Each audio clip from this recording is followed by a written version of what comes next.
Hello family, welcome to our channel. ఈరోజు మనం గుంటూరు జిల్లా మంగళగిరిలోని లక్ష్మీ నరసింహస్వామిని దర్శించుకుందాం రండి. ఇక్కడ స్వామివారు మనకి 3 రూపాల్లో దర్శనమిస్తారు. కొండ దిగువన లక్ష్మీ నరసింహస్వామి, కొండ మీద పానకాల స్వామి, కొండ శిఖర భాగాన గాండాలయ స్వామిగా దర్శనమిస్తారు. ఈ గాలి గోపురం దక్షిణ భారతదేశంలోనే ఎత్తైన గోపురాల్లో ఒకటి. ఇది 153 అడుగుల ఎత్తు, 49 అడుగుల వెడల్పు, 11 అంతస్తులతో నిర్మించబడింది. ద్వాపర యుగమున పాండవులు అరణ్యవాసం నందు ఎగువ సన్నిధిలో వేంచేసి ఉన్న శ్రీ పానకాల లక్ష్మీ నరసింహస్వామిని దర్శించుకొని అరణ్యవాసం వీడి అజ్ఞాతవాసంనకు వెళ్తున్నప్పుడు దిగువన సన్నిధిలో శ్రీ లక్ష్మీ నరసింహస్వామి వారి శాలిగ్రామ స్వరూపమును ప్రతిష్ఠించి పూజలు నిర్వహించారు. దీన్ని 16వ శతాబ్దంలో విజయనగర సామ్రాజ్య అధినేత శ్రీకృష్ణ దేవరాయలు వారు నిర్మించారు.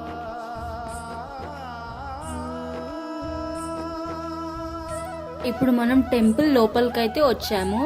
మనం టెంపుల్ లోపలికి రావడంతోనే ఇక్కడ ఎత్తైన ధ్వజస్తంభం దర్శనమిస్తుంది.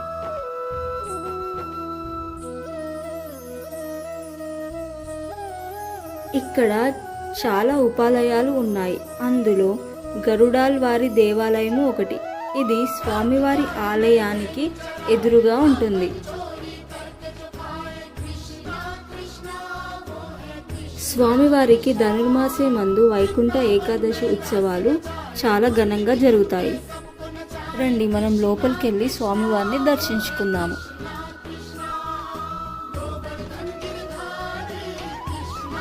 వైకుంఠ ఏకాదశి రోజున స్వామివారు ఉత్తర ద్వారం నుండి భక్తులకు దర్శనం ఇస్తారు. స్వామివారికి కుడివైపున రామాలయం ఉంది. అందులో మనకి వెండి ఇంకా బంగారు గల్లులు దర్శనమిస్తాయి. వీటిని తాకితే సకల అరిష్టాలు తొలుగుతాయి. పాల్గొన మాసమందు స్వామివారికి బ్రహ్మోత్సవాలు అతి వైభవంగా జరుగుతాయి.